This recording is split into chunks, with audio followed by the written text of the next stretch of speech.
Good day, grade 12 learners. Welcome once more. Today you are going to look at paper 3 revision.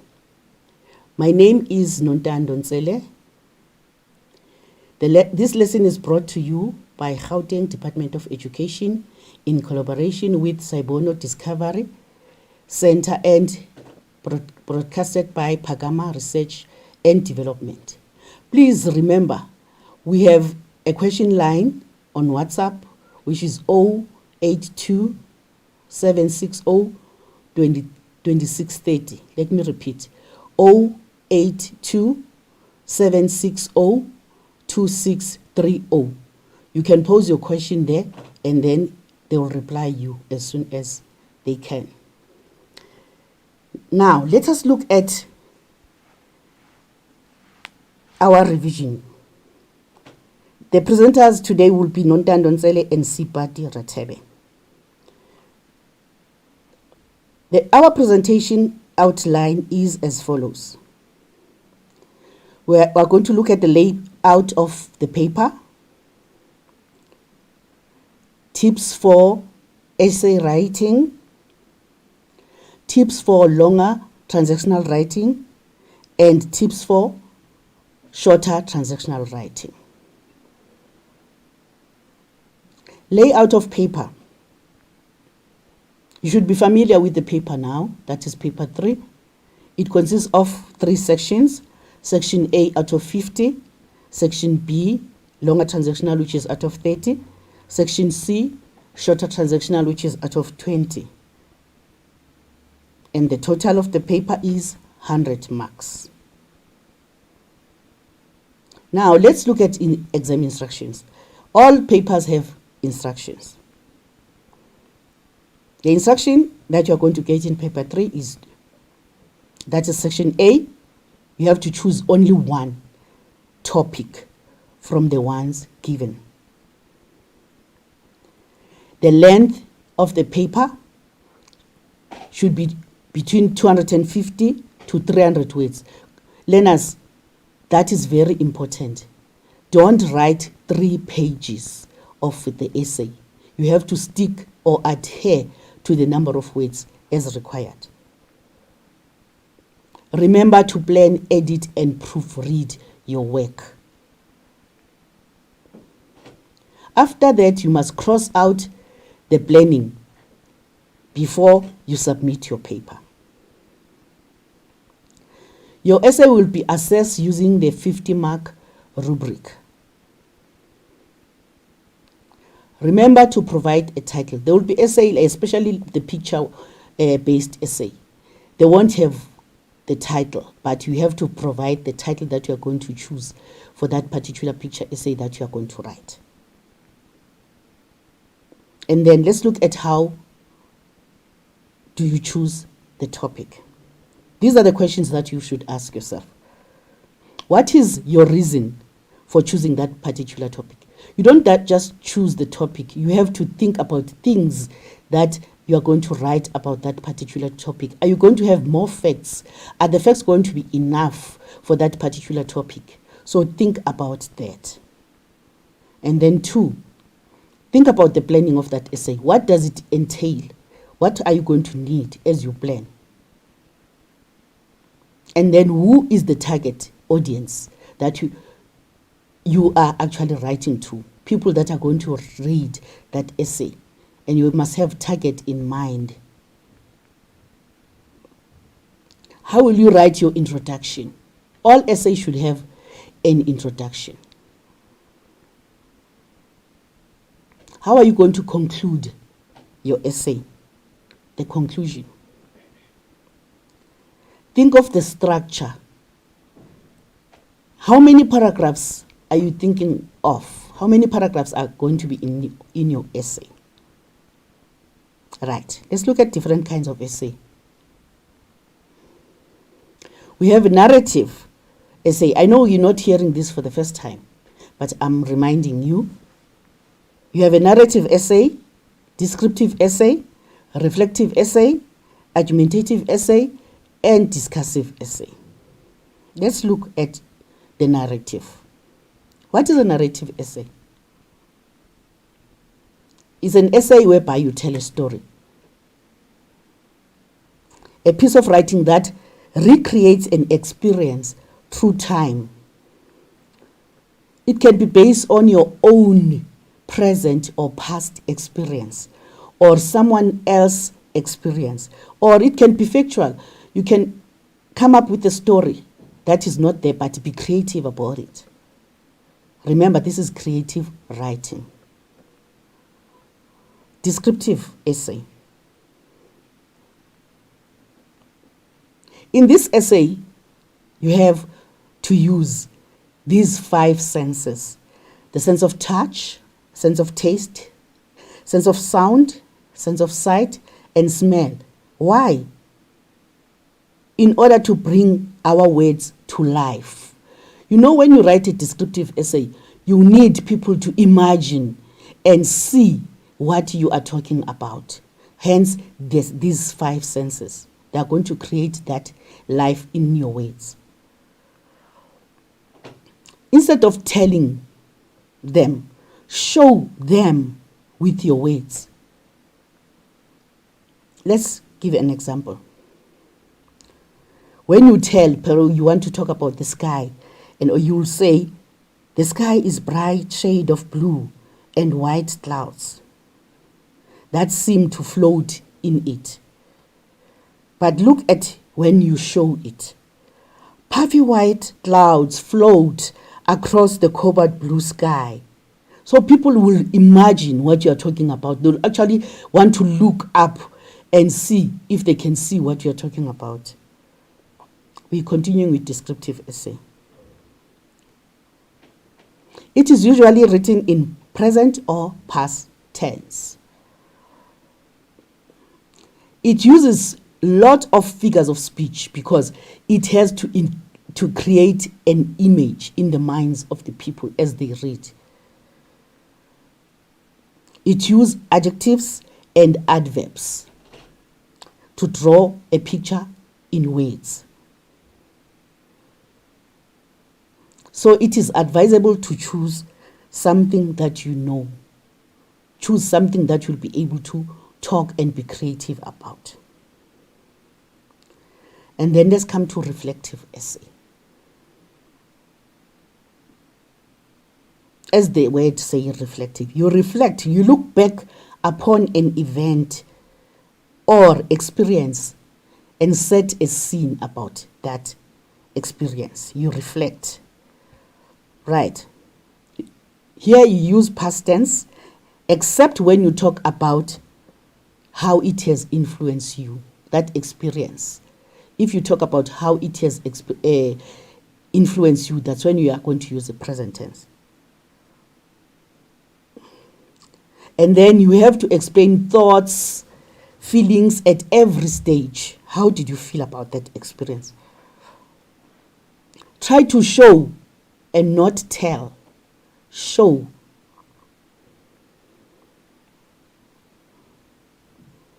Okay, let's look at how the reflective essay should be. Look at the picture there, how to write a reflective essay. You need to focus on clearly defined and well-developed incident. The incident may consist of several closely related incidents. You must give the background information of that incident. You can include the elements of a narrative, that is the plot, characters, setting, conflict, etc. You have to organize your events in a chronological order. Use appropriate word choice. That is very important. And then you have to maintain the consistent point view. Do not deviate. Make sure that you stick to the point and focus. Now let's look at the argumentative essay. In this one, you have to take a stand. Isn't it that you like to argue most of the time in class with your friends? You take a stand. That's what you're doing when you write an argumentative essay. Firstly, you have to state your opinion or your view on the particular topic that you have chosen. Secondly, give reasons why you support your view.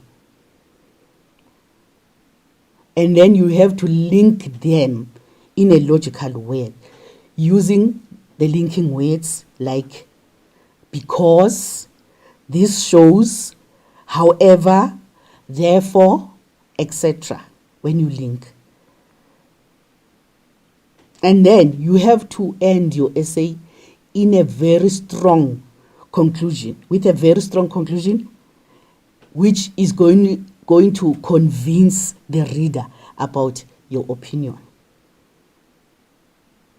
We're still on argumentative essay. You have to take a stand. Remember that? And then there is a principle which is called the Peel principle that helps you to argue your points in a proper way. Let's look at it. This principle is used by other subjects as well, like history, life science, economics, when they write their essays. Okay. Your paragraph should include the Peel principles. How are you going to do that? Let's look at the P. You point out, you make your point, and then E stands for evidence. Support it up by pointing evidence and examples to support the point that you have given. And then the second E, it's give an explanation. Explain how the evidence support your point. And then the L at the end stands for link. You have to link the point to the next point in your paragraph, or to the next, or you go back to the main point to link everything so that it should gel together very well. Tips to write good argumentative essay. Look at that picture. These people are arguing. Do you see that? Right. You have to state your view. Start with your view in this topic that you have chosen in a very striking and original way. Make sure that it's going to grab the attention of the reader.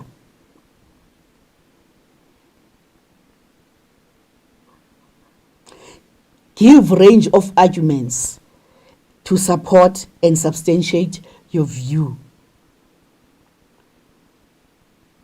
Focus on for or against. You can't do it both. You can't say you are for and you are against at the same time. You have to stick to your view. If you say you are for this topic or you are against this topic, it should be like that. Argumentative essay is very subjective and has strong opinions that you need to express. And then we continue with the tips on writing argumentative essay.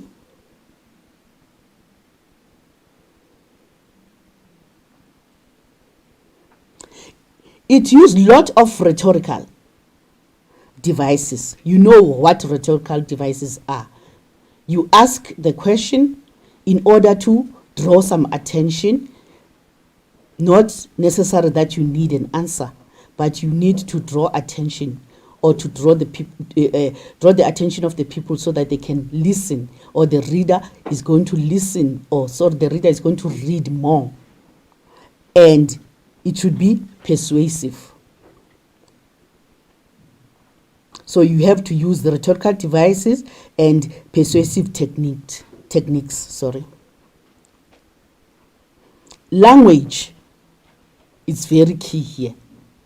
It is emotive and it can be emotional as well. But make sure that you are not rude. When your language is emotive and emotional, it doesn't make you rude. Make sure that you are not rude as you write this essay. Conclusion should be strong, clear, and convincing. Now, let's look at argumentative essay versus discussive essay. These are not the same essays. So let us look at the difference. In an argumentative essay, you argue for or against. And then you use rhetorical devices and persuasive techniques. The conclusion should be clear and convincing. Now, in a discussive essay, you should stand for both sides of the argument. Look at the difference. Here, in discussive, you stand for both sides of the unlike the argumentative. In argumentative, you have to stand for or against. But here, you take both sides of the argument because you are discussing. Right. Your writing must be clear or lucid. That is, it should be very clear, rational and objective, calm and well reasoned.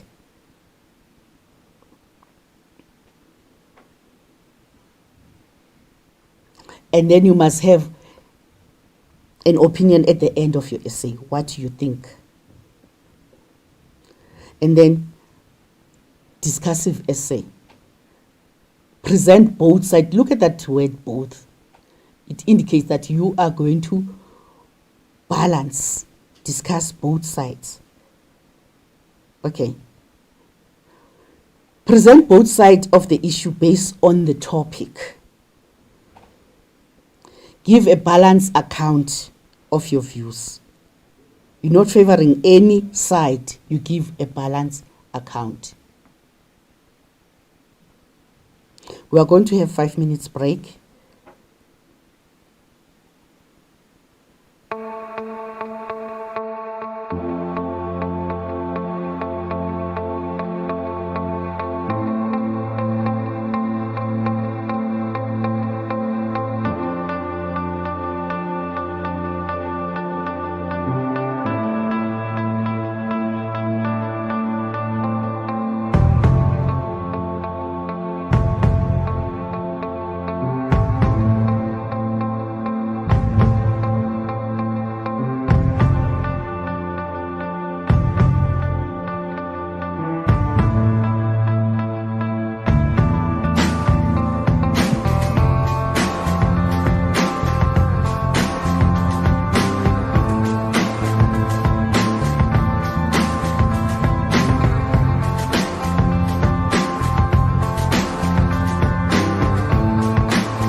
Excellent. Excellence is a habit. Excellence is a quality you have, a quality I have. It's a quality we have when we honor what is true to us. Yes, we are gifted differently. uNkulunkulu akasinganga ngokufana. Excellence is striving for your best. Whenever you have a particular project, test, homework, uzibuze, ask yourself, is this my best? Can I put in more effort? Excellence is striving to be in the top 1% of the area in which you are gifted. And so I challenge you, in every single thing that you do, in every single area that you're gifted in, whether it's sports, it's academic, ucula, whatever that gift is, strive for excellence.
I hope you have enjoyed your break, learners.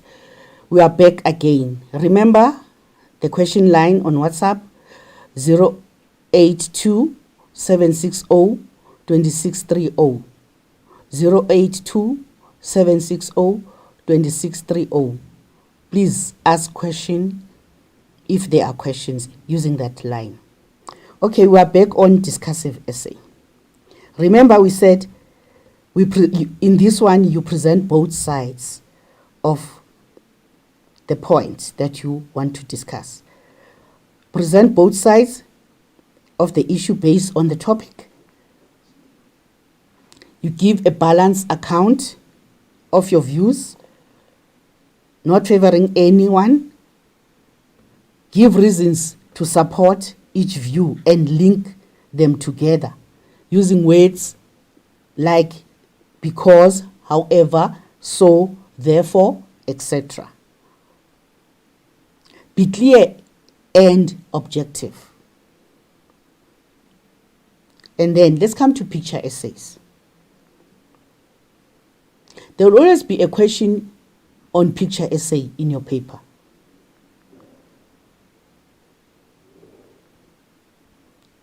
You have to choose only one picture to write about. Make sure that the picture that you choose the type of essay that you are going to follow, whether you're going to make it a narrative or descriptive or discussive, etc. Make sure that there is a clear link between the picture and the essay that you write. You are requested to have an imagination. Use your imagination as you write the essay. You can interpret it figuratively or literally. We're still on picture essays. Consider the following when you have chosen a picture essay. You have to study the picture carefully. Look at all the nitty-gritties of the picture. Consider the literal and the figurative meaning of that particular picture. And think of the content story that you can write about that picture. Consider a type of essay that you are going to use or to follow for your visual essay. And then now, let's look at this picture. You see the picture? What comes to your mind when you see that picture? Okay, let's look at it in a literal manner. You would say people dancing or celebrating. The other one would look at it in a figurative way and say, dance and enjoy life as if no one is watching you. And then what topic would you think of in this essay? Let's look at the topics. If you say, for instance, dance off, and then you'll be writing a narrative essay in this topic with this topic. And then this one, types of dance and styles. You will write a reflective essay. And then how dancing make you feel. You can write a descriptive essay. Dancing should be compulsory in a compulsory subject in school curriculum. That will be a discussive essay. I'm thinking of topic. Remember, in a picture essay, there won't be any title. So you have to create a title. Why dancing keeps you young? You have to argue why dancing keeps you young. So that will be an argumentative essay. And then the other one, topic, the best party ever. Young people will think of the party. Look at that picture. And then they will write a narrative essay.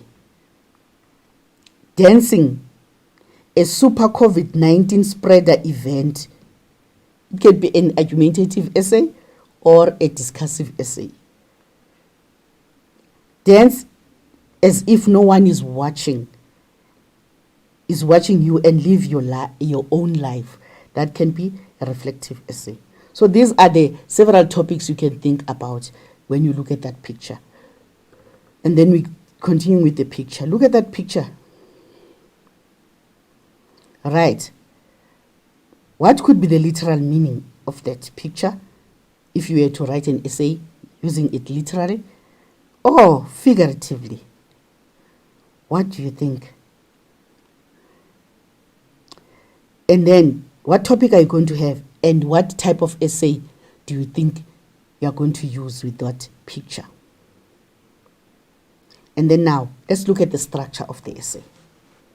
In each and every essay, you must have an introduction, the body, and the conclusion. This applies in all types of essay. Now, let us look at this. What is this picture about? hook the reader. What do you mean by hooking the reader? Look at the way when they say someone is hooked in something. What does that mean? It means that the person cannot stop doing it. Hooked in drugs, for instance, cannot stop using drugs. And then when you hook the reader in your introduction, you make the reader to want to read more and not stop. That means your introduction is striking and is very interesting. After you have hooked the reader, you have to build a bridge between your hook and the topic sentence. Decide how you are going to join this introduction to the paragraph that is going to follow. How to hook the reader? You can hook the reader in several ways. You can ask a question, have an introduction that asks a question. For instance, have you ever wondered why things happen the way they do? Is there something or someone manipulating us like little toy figures? Well, let me explain how I know what really happens and why. Look at that introduction. Isn't it that is going to make the reader want to know more about what you're talking about? Right, let's look at another one. The contradiction one. I felt as cold as ice, but then my skin felt as hot as fire. That's the introduction. And then the reader wants to know, what is this about? So that's how you hook the reader. You have to make the reader want to read more. Okay, let us look at this one. An unexpected and strange happenings. I dragged myself up the face of the clock and then sat on the second hand wondering what to do. The reader will be amazed. What kind of opening is this? And then you would like to read more. So this is how you drag the attention of your readers, by using the hook. You have to hook them. Okay, the body of the essay can follow the arc formula when you tell a storyline. Firstly, down there it will have the introduction, which is the hook. That's where your introduction, when your introduction is so interesting, it will definitely hook your reader. And then you'll have the what? The rising action. And then you'll have what? The climax. And then you have resolution. And lastly, you have a very clever conclusion to conclude your essay. Every essay should have a conclusion. Don't leave the readers wondering, how did it end? Right. Body of the essay. What is it? It is where you develop your argument. That is the body of the essay. Each paragraph should contain a topic sentence with key ideas that will support that topic sentence with relevant examples. That is very important. You have to have the topic sentence and have some sentences that will support the topic sentence. All sentences in paragraph need to relate to the main idea of the topic sentence.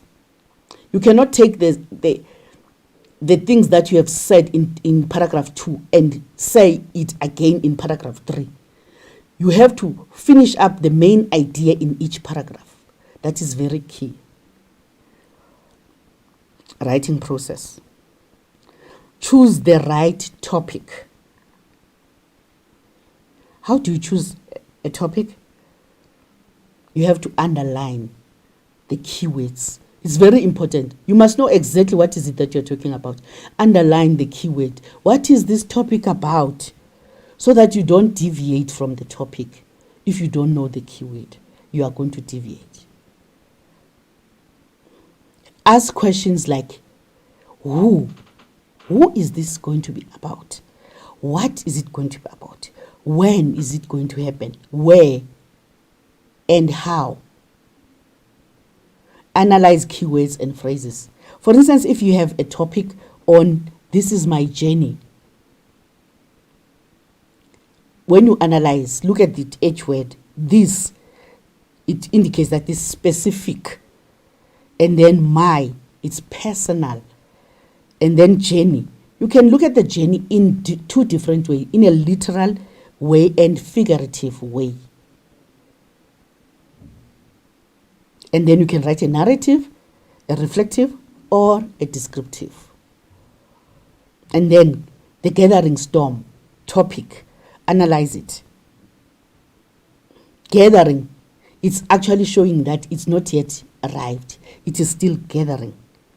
And then storm, literal or figurative. Storms can be defined in different ways. It can be a storm, a literal storm, that the rain is coming very bad on the other side.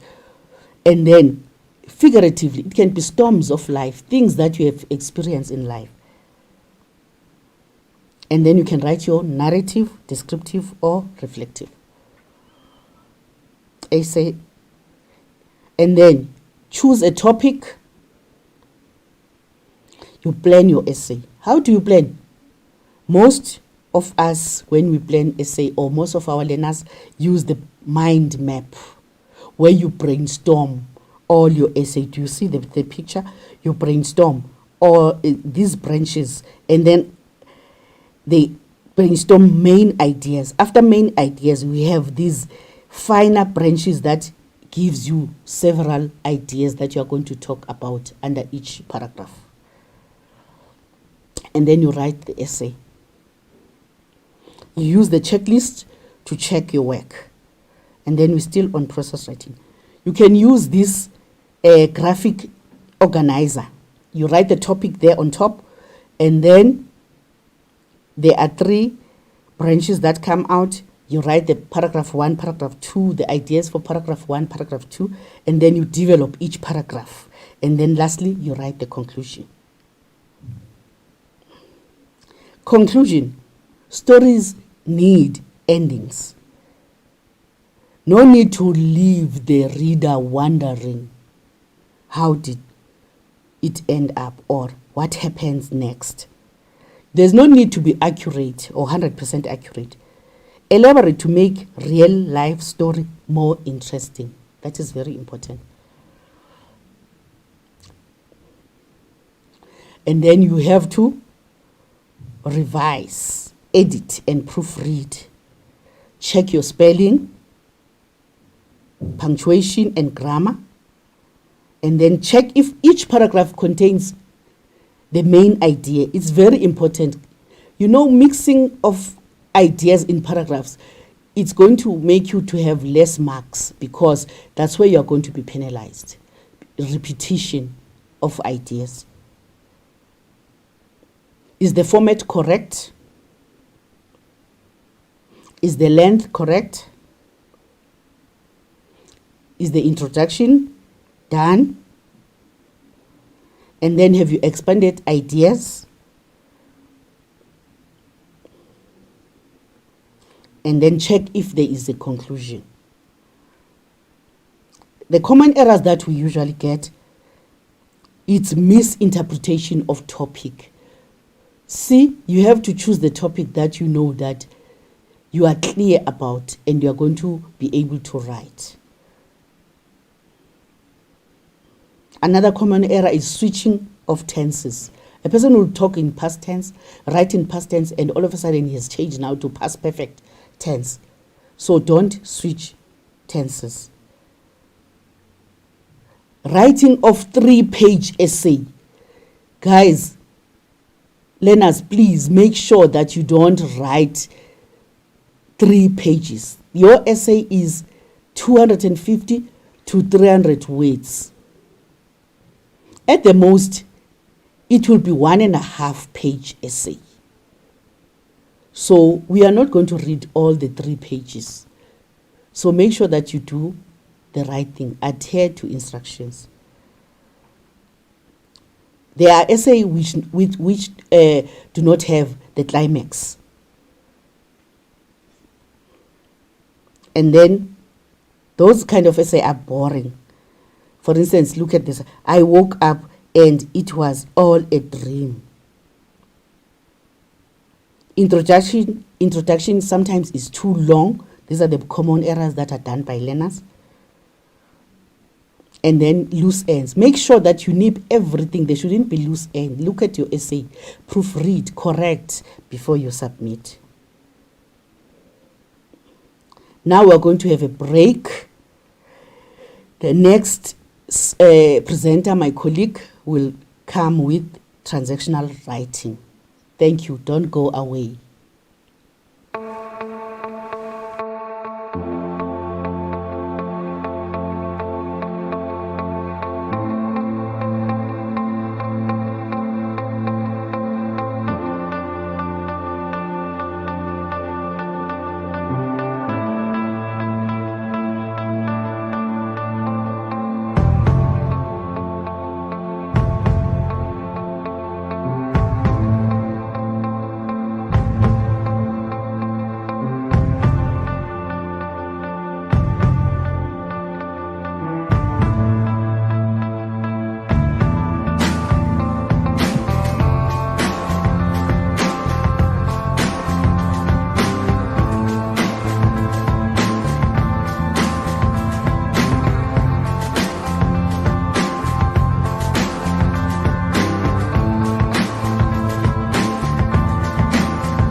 Excellent. Excellence is a habit. Excellence is a quality you have, a quality I have. It's a quality we have when we honor what is true to us. Yes, we are gifted differently. uNkulunkulu akasinganga ngokufana. Excellence is striving for your best. Whenever you have a particular project, test, homework, uzibuze, ask yourself, is this my best? Can I put in more effort? Excellence is striving to be in the top 1% of the area in which you are gifted. And so I challenge you, in every single thing that you do, in every single area that you're gifted in, whether it's sports, it's academic, ucula, whatever that gift is, strive for excellence.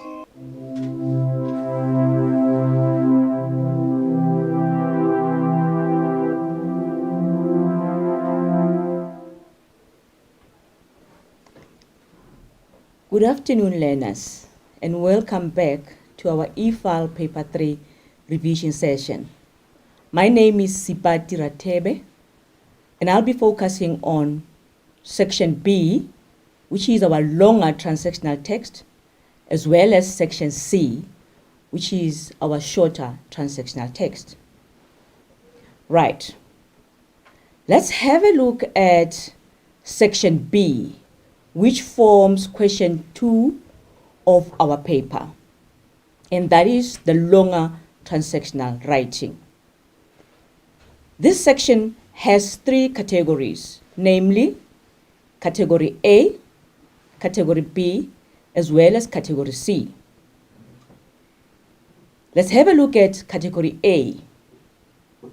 This is formed by friendly letter as well as formal letter, that is letter of request, application, business complaint, sympathy, congratulations, and thanks.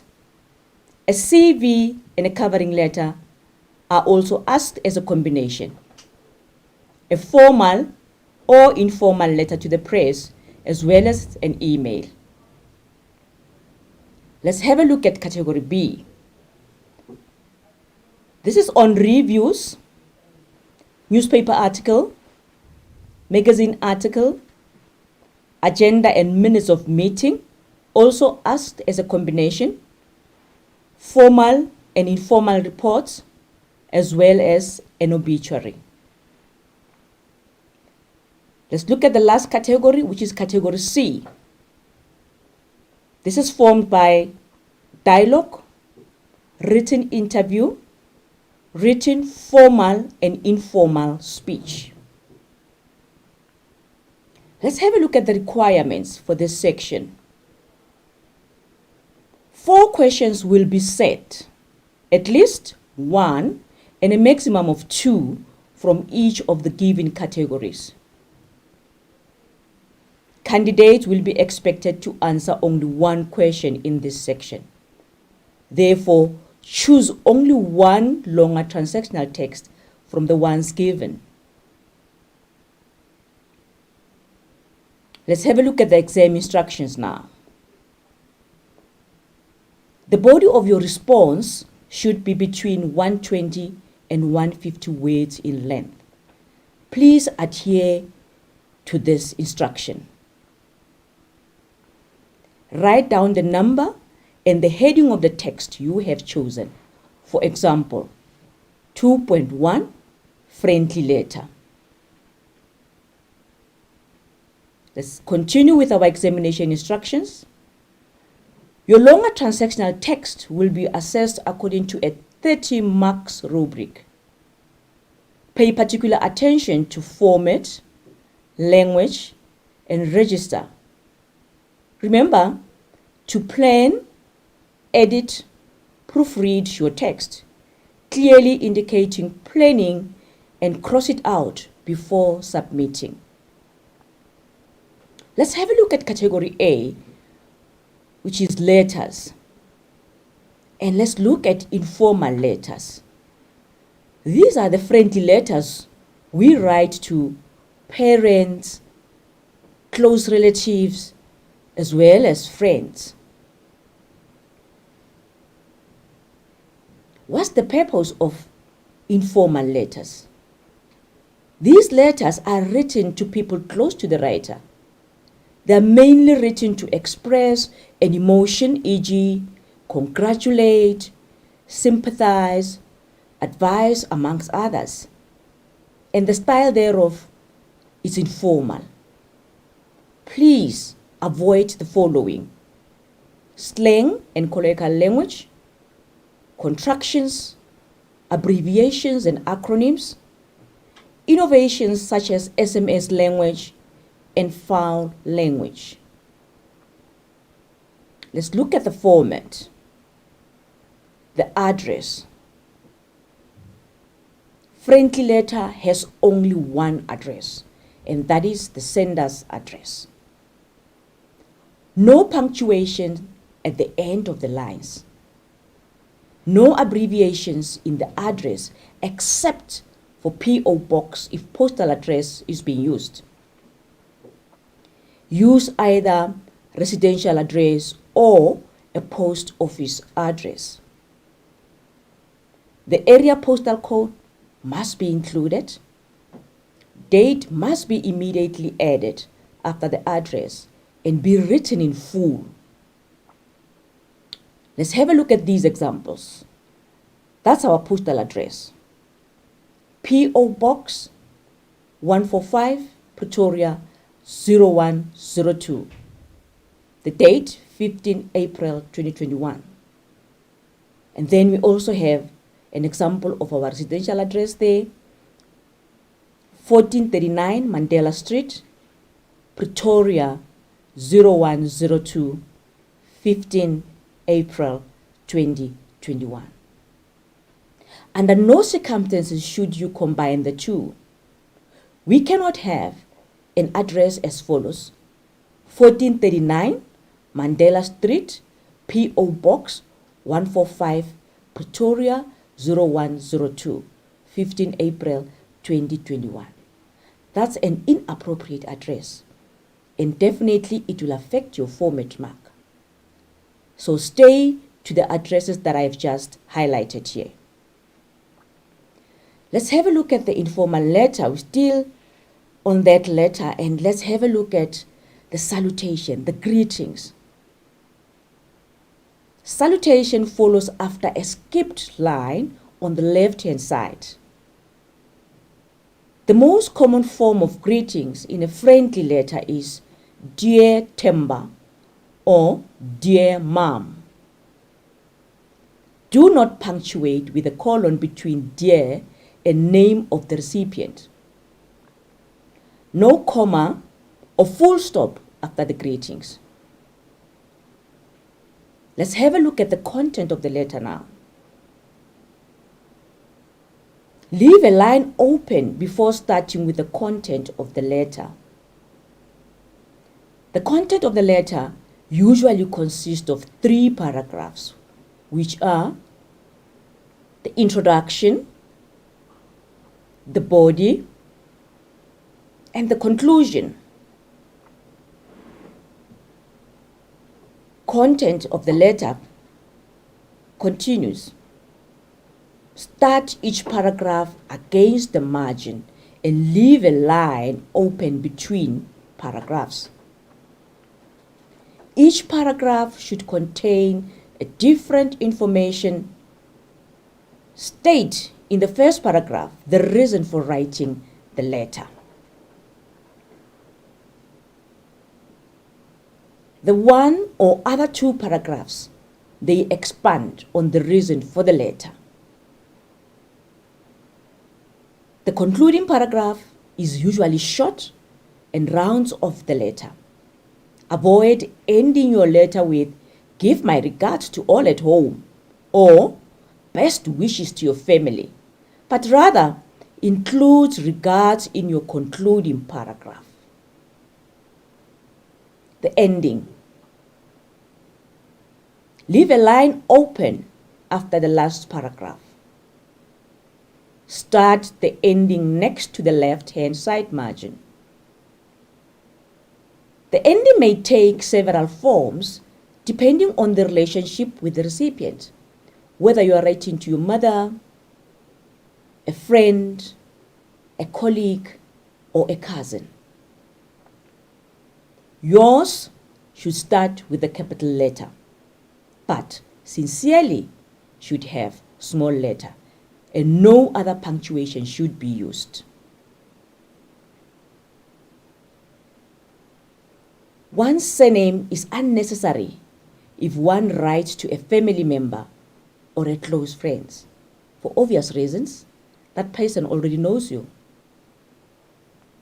Example, yours sincerely, Kayla. Now, let's have a look at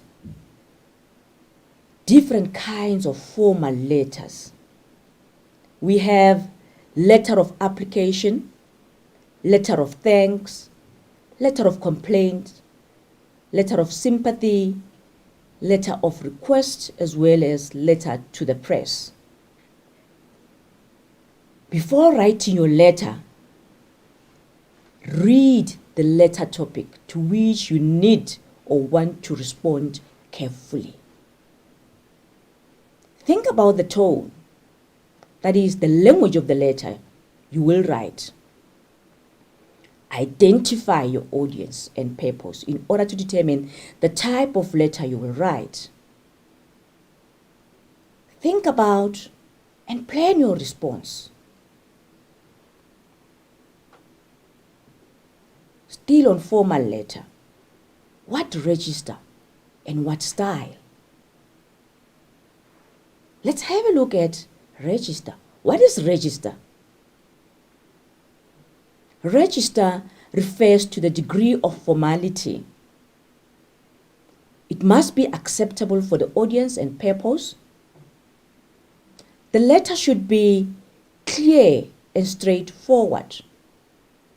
Your letter should be concise and to the point. Your letter should be logical. Let's have a look at the style. What do we mean by style? This refers to word choice, sentence structure, and tone. Write the letter in direct, simple English. Avoid slang and colloquial language, contractions, abbreviations, and acronyms. Unsubstantiated accusations as well as threats, they need to be avoided. Emotional language and sarcasm, amongst others, they also need to be avoided. Let's look at the format of formal letter. Remember, I said the format is very, very important. Make it a point that you use an appropriate format for an appropriate text, because that will have an impact on your format mark. Let's have a look at the format of a formal letter then. We've got the sender's address. This is written just after the middle of the page on the right-hand side. The sender's address is set in block format, a straight line and not slanting. There should be no punctuations at the end of the lines. There should be no abbreviations in the address except for P.O. Box if postal address is being used. The sender's address continues here. So you need to use either a residential address, which needs to be delivered at home, or a post office address, which will be found at post office box number. The area postal code must be included. The date must be immediately added after the address and be written in full. The day comes first, then the month, and then the year. Yes, let's have a look at those. Just an example of our residential address as well as our P.O. Box address. Right. That is the sender's address. What about the recipient address? The recipient address is written against the left-hand margin after a line is skipped. No punctuations at the end of the lines. The title, the manager, the principal, the CEO starts the recipient's address. And then the name of the company immediately follows. Whether you'll be writing to a school or to ShopRite or to any other store, that will immediately follow. No abbreviations in the address. Use either residential or a post office address. The area postal code must be included and no date to be included in the recipient's address. That is very, very important. No date to be included in the recipient's address. Let's have a look at those examples of our sender's address as well as the recipient address. The sender's address has used residential address 1234 Storm Street, Johannesburg 1502, 23 August 2020. And the recipient address is the manager of Johannesburg Metro Municipality, P.O. Box 333, Johannesburg 1503. Let's have a look at the salutation, that is greetings. Salutation follows on the left-hand side after a line has been skipped. Use a formal greeting, dear sir or dear madam. Do not use dear sir / madam. That's a no, no, no. Now let's have a look at the subject heading. Skip a line again before you write a subject heading. Subject heading is a one-liner that summarizes the content of the letter. Underline your subject heading. Example, complaint, service delivery. If for any reason you choose to write your subject heading in capital letters, you don't need to underline it. Now let's move on to the content of the letter. You leave a line open again before starting with the content of the letter. The content of the letter usually consists of 3 paragraphs, which are an introduction, body, as well as conclusion.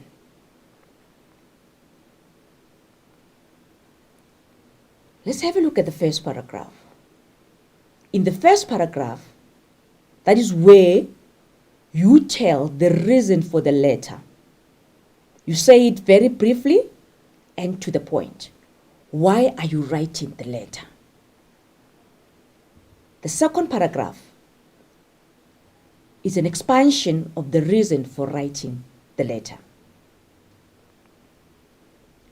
Each aspect of complaint needs to be mentioned in this paragraph and clearly explained with evidence. Paragraph 3, that is where you come up with suggestions for improving the situation.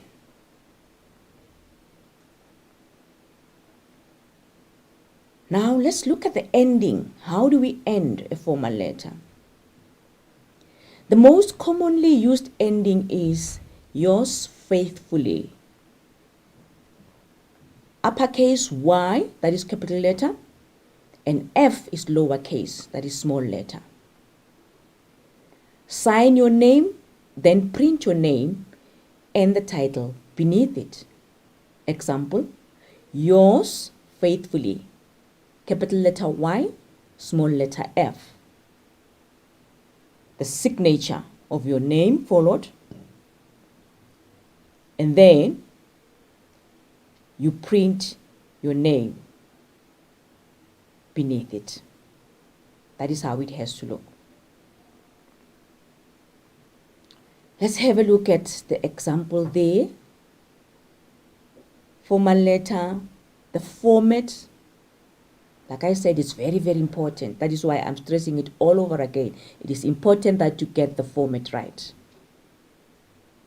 We have the sender's address, which is a residential address, the the recipient address, which in this case is the manager. And then we have our greetings there. Dear sir, you skip another line. And then we have our heading there, complaint service delivery. Still on the content of the letter, let's have a look at paragraph 1. You would have written your paragraph 1, wherein you would have stated clearly why are you writing the letter, the reason for writing the letter. After that, you skip a line, then you would have your paragraph 2. And then you skip a line again, and you have your paragraph 3. You skip a line again, and then you have what we call your ending. And that is how your ending should look like. Yours faithfully, signature, name and surname. We are done with the letters now. Let's move on to the other transactional text, which is an obituary. I know most of you love writing an obituary, but the question is, do you write an appropriate obituary? Let's have a look at it now. What is an obituary? An obituary is a notice of the passing of someone known by the target audience. It also includes the cause of death as well as funeral arrangement. What are the features of an obituary? The following aspects must be included. Full name of the deceased. The date of birth is a must as well. Place of birth. Date of death. Place where he or she lived before death. Key survivors. They need to be mentioned. And most importantly, a relevant tribute, as well as date, time, and place of funeral. Please note that the tribute must be relevant, and that is very, very key in any obituary.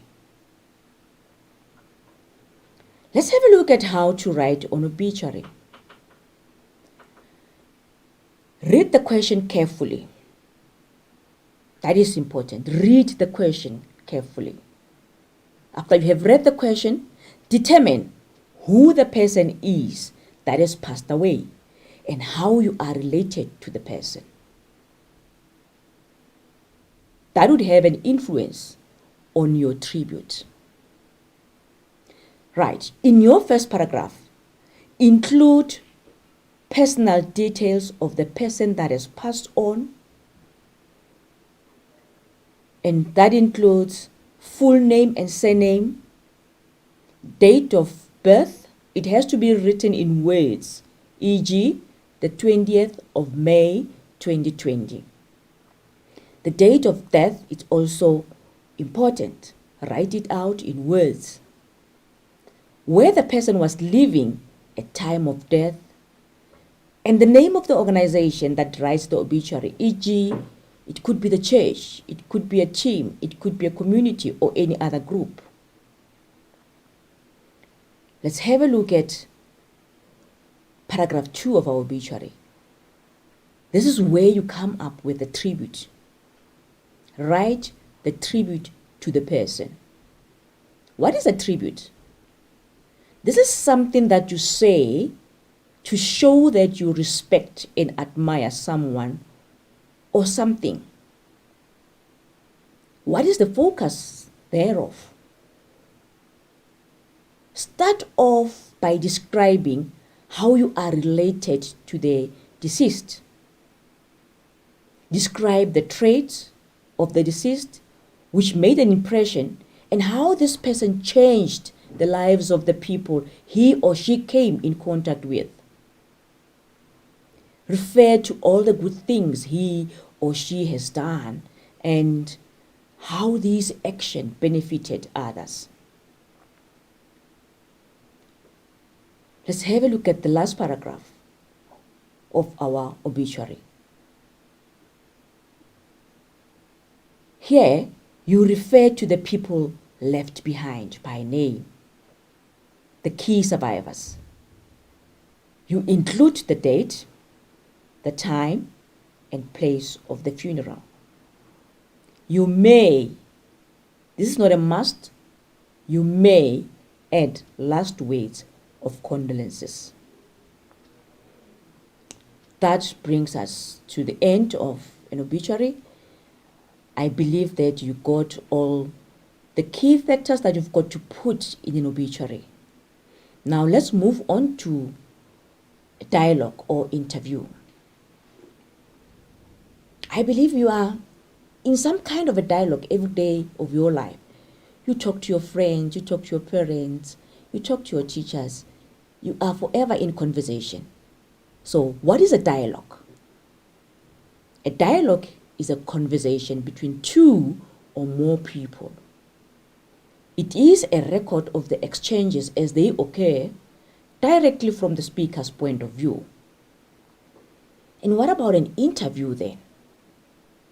An interview is similar to a dialogue.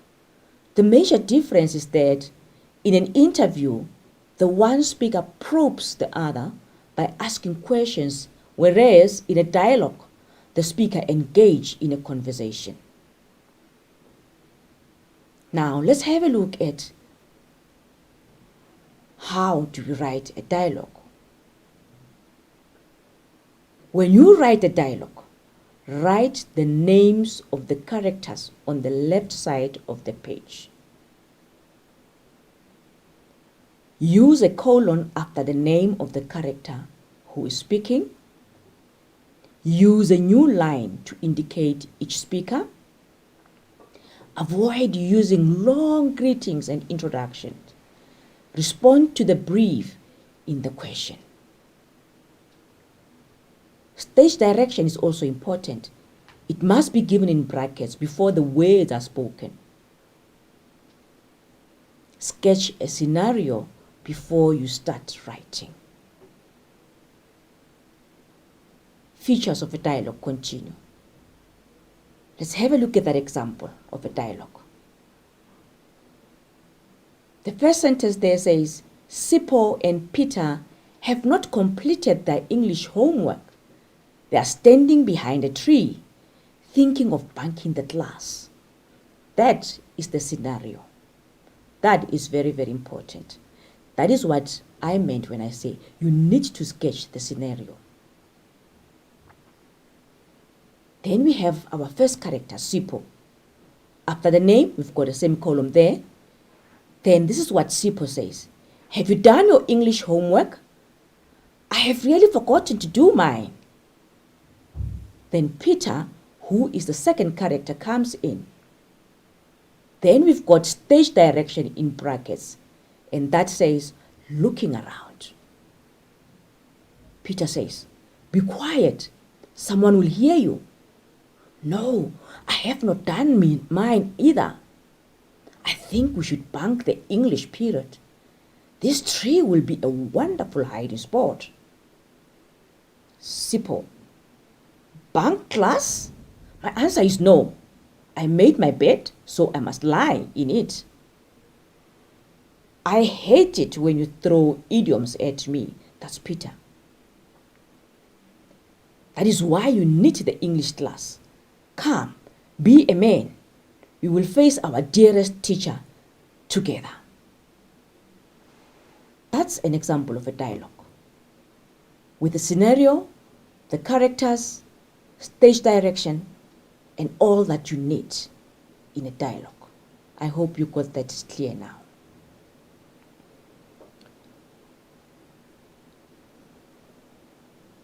That brings us to the end of section B, which is our longer transactional text. We will now take a short break, after which we will continue with the discussion on transactional writing, section C. Thank you very much.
Yes, welcome back.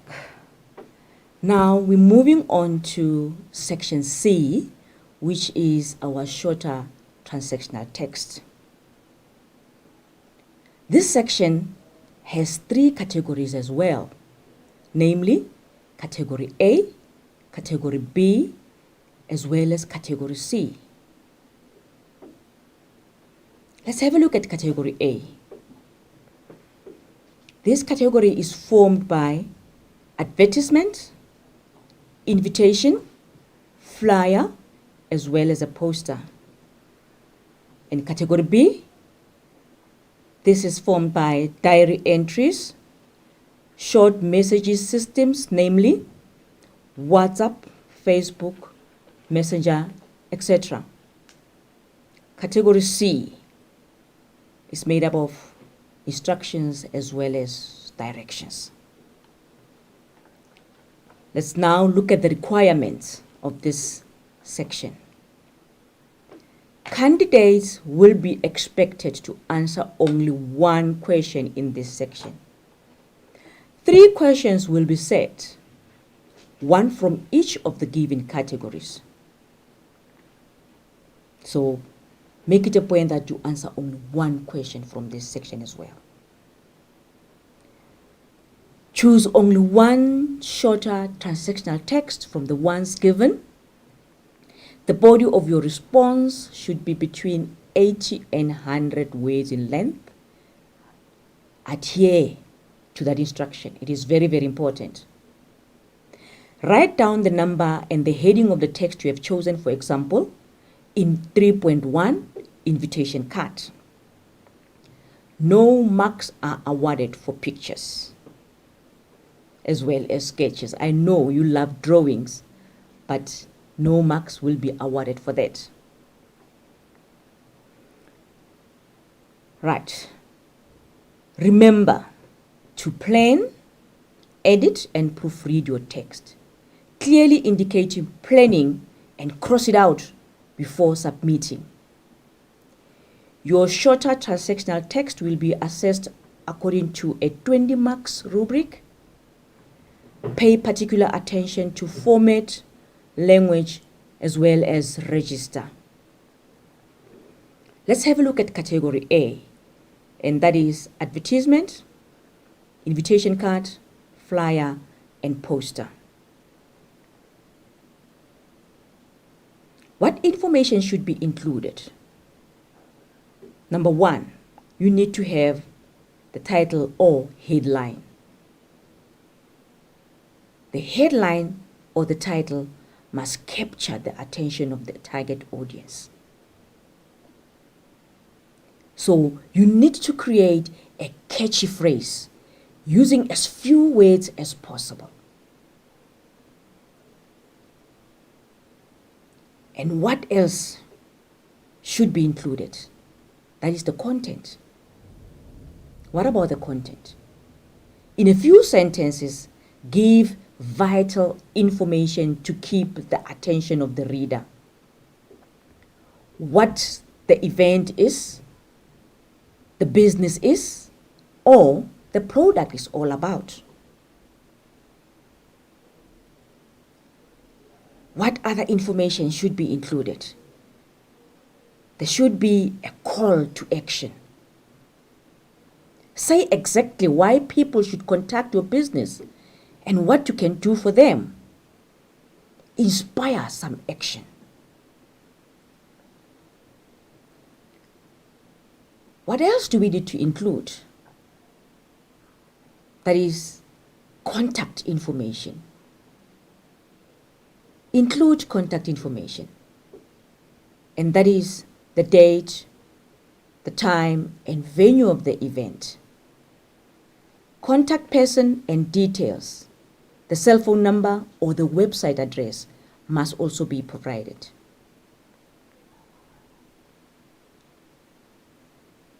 Then, what information can be included? A slogan. This can be included. Create a slogan. It has to be a catchy phrase as well. What is it that you should not include? Any pictures or drawings. No slang or colloquial language.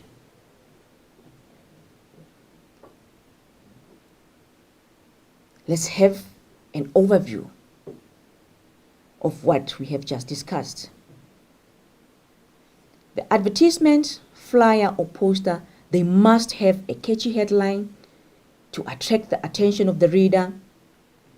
They must inspire action, create interest in and the desire for the product.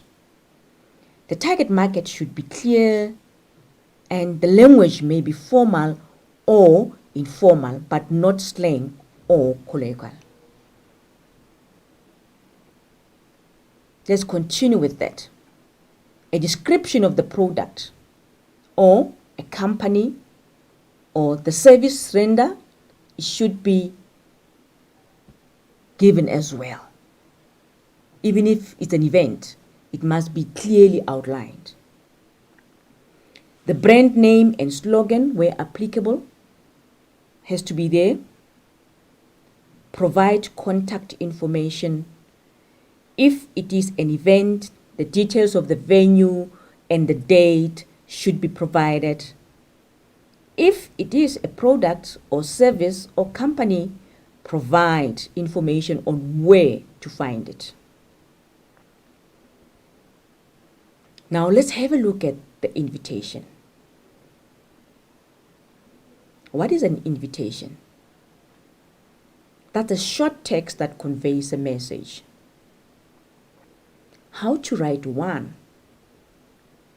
The first thing that you've got to do, read the question carefully and identify the subject of the invitation.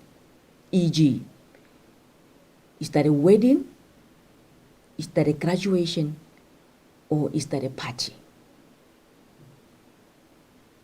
Include the subject in the invitation.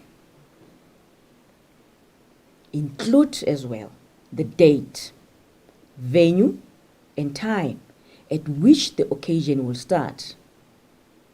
Include RSVP as well, the contact details to confirm attendance, the dress code, and other relevant information. What register and what style? We have spoken about the register earlier. What is register? This refers to the degree of formality. It must be acceptable for the audience and purpose. The invitation should be clear and straightforward, concise and to the point. And what about the style? This refers to word choice, sentence structure, as well as tone. The content of the invitation determines the choice of language. Avoid slang and colloquial language. Avoid contractions, abbreviations, and acronyms. All of these need to be avoided. Let's have a look at an example of an invitation.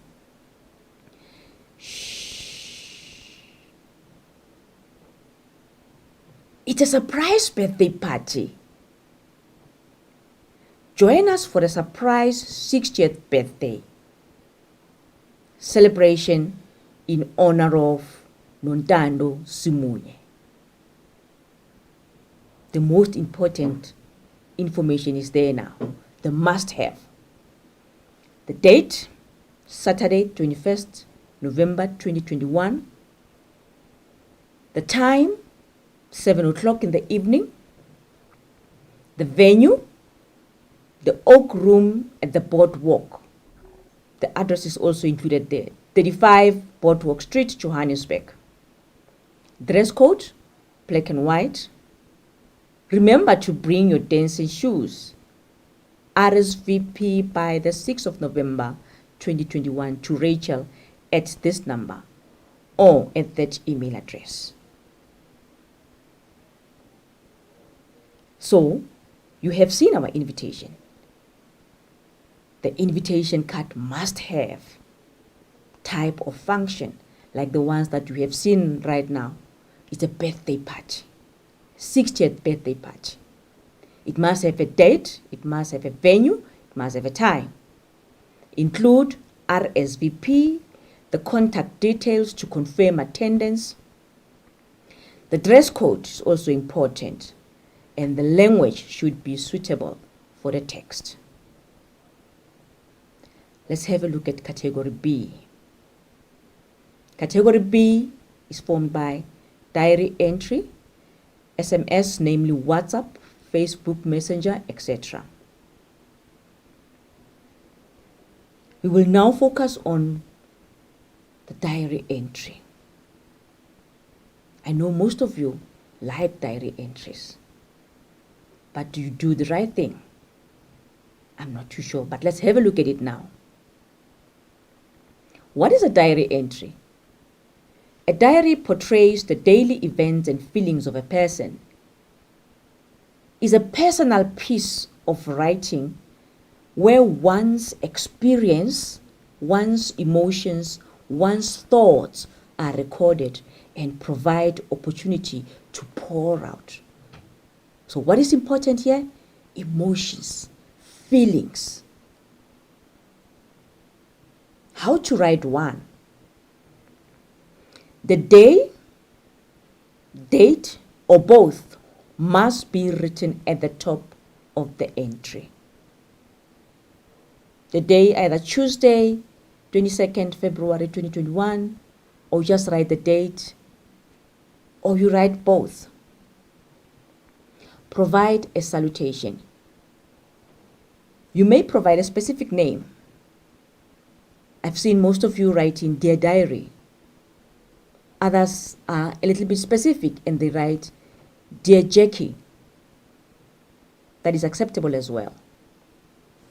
The entry needs to be in the first person. Diary entry needs to be written in the present tense. unless if events already happened. Use simple sentences and short paragraphs.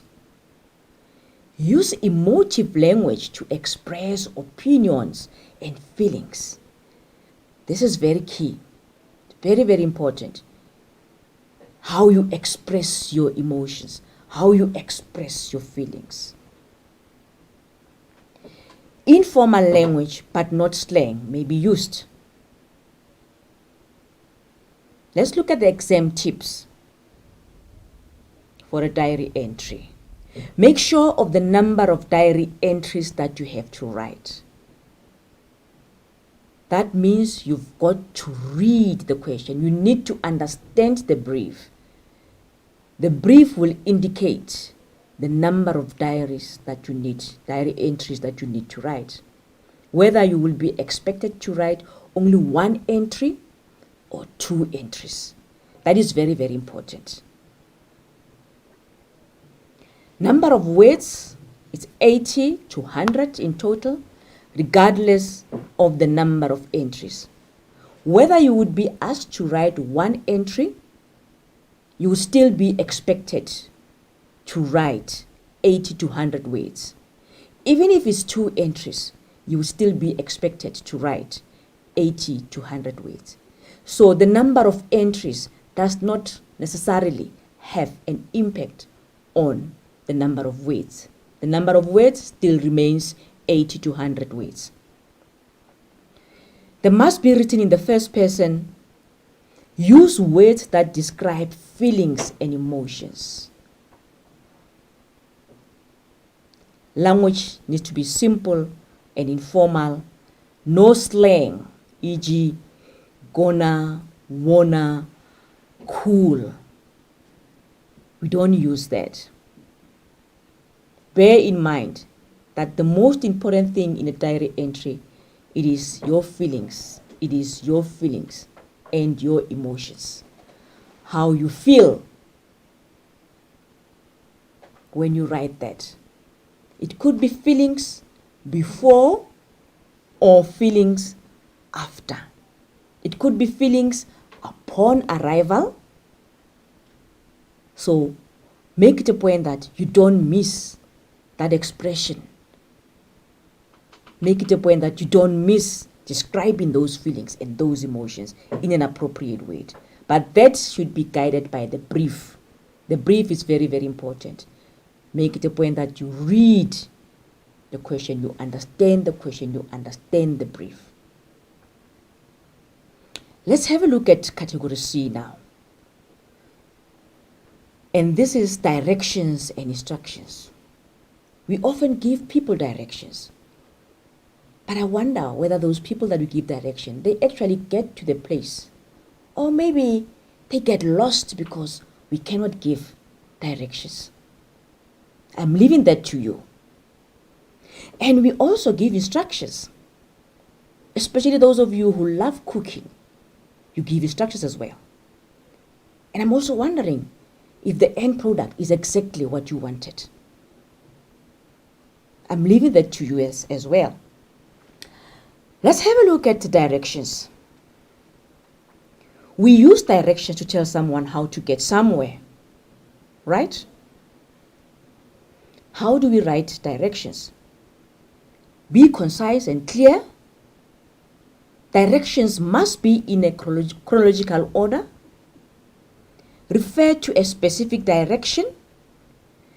Indicate the distance.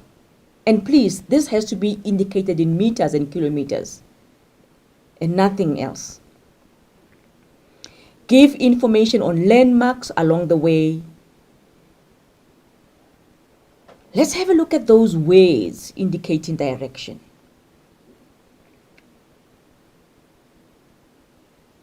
Drive or walk down the street. Those are the phrases you can use.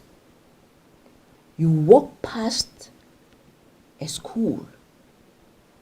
You follow the signs too, right? You walk in an easterly direction. You turn left into. The preposition there is very, very important. Drive in the direction of. These phrases are just to help you in writing directions. At the second intersection, turn left. Cross over the third set of traffic lights. This is a bit of a challenge for most learners. Crossing over the third set of traffic lights. There's nothing like you jump the robot. You cross over the third set of traffic lights. Road curves to the left. Where the road forks, past the blue building, maybe it's a hospital or a school, that's the landmark. Let's have a look at an example of directions. And that's the brief. You have to guide your friend on how to get to your school from the petrol station. Write down the directions from the petrol station to the school. Remember to include landmarks. This is our possible answer. Drive in a westerly direction in 6th Street. At the intersection where 6th and Hell Streets cross, go straight. Pass the hospital on the right-hand side. Drive 500 meters until you reach the T-junction. At the intersection, use the right-hand lane to turn right into Feld Street and then turn left into City Street. At the next intersection, turn right into School Street. The entrance will be on the left-hand side. That is an example of how to give directions.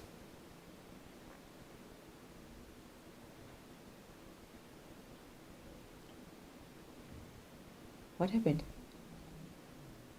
You have been given power to decide whether you want good results in your life, in your schoolwork, or you want bad results. As Tony Robbins said, it is in the moment of your decision that your destiny is shaped. And your destiny is shaped right now with the decisions that you are currently making in your schoolwork. So decide whether you want to be an A student and start working on it, because there is power inside of you.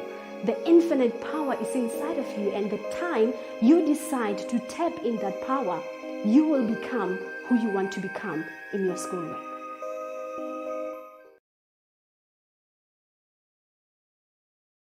We had a technical error, sorry about that, but we're now back online. You have seen the example of directions, and I hope that you will be able to write directions, and whoever you will be directing, that person won't get lost.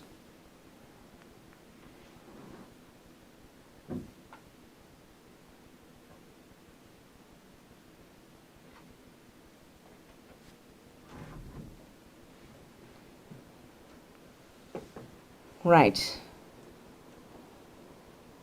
It looks like we still have another technical error here. May we have the technical team to... Do you know that you are different? Do you know that your fingerprint is different? It's different from your peers, from the people that you are studying with. So do not compare yourself with your peers. Do not compare your results with what they're getting, because you are different. You have your own talents and skills, and also you have your own gifts. Embrace what you can do. Always put in the work to make sure that your results become better than what they were yesterday. But do not compare yourself, because when you compare yourself, you do not know what another person has, and they do not have what you have. So believe in yourself. You are different, and keep on putting the work.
Yes, we are back. Thank you very much for your patience. We're still on directions. Points to note. The direction may be in either point or paragraph form. Directions must be in the correct chronological order. Landmarks, distances, and tense must be included. Let's now move on to instructions. When do we give instructions? We give instructions when we describe how something should be done. When giving instructions, please take note of the following. Keep each instruction short and simple. Write each instruction as a step. Have only one main idea per step. Start every instruction with a verb. Number every instruction. Write the instructions in sequence. Let's have a look at the general comments. Topics. Read and analyze topics. Whether section A, section B, or section C, you need to read and analyze topics. The length of writing. Read and adhere to instructions. It is important that you adhere to the correct length. Slang language. The use of slang language is not allowed. Do not use a noun and a pronoun in the same sentence. Example, the mother, she. Formats. Use correct formats in each section, whether section B or section C. Contractions. No contractions may be used in formal writing. And for sentences, avoid writing too long sentences. Cancel the rough work or the first draft. That is very, very important. You will be writing your paper 3 on Monday. So you've got Saturday and Sunday to practice. So I will say to you, practice, practice, practice. Because practice makes perfect. Remember, writing is a learned skill, so you need to practice. Thank you for watching this lesson. Remember to please sanitize, wear your mask, maintain social distancing, and keep safe. See you next time. Goodbye.